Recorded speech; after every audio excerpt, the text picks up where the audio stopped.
Yung sinasabi ko sa inyo na hindi na natin lalapitan. Kaya niyang umistart. Kaya mga boss, meron tayong Chinorin na gagawin, Japan surplus. Bali may problema pala yung unit ni boss, yung sa signal light, yan, nagsasabay. Dapat pagka kanan lang. Ganun din yung sa harapan. Ayusin na rin natin yan. Ito yung i-connect natin mga boss na wire para lang ma-install natin yung keyless alarm. Para kahit hindi na to lapitan, pwede na siyang start gamit lang ang remote. Ito, ipapakita ko sa inyo. Hindi na natin lalapitan.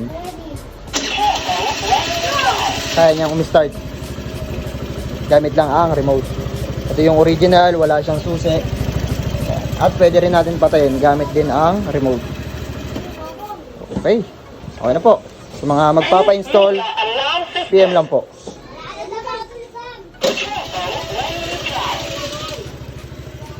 Maandar na yan mga boss. Ito lang po ang ating gamit.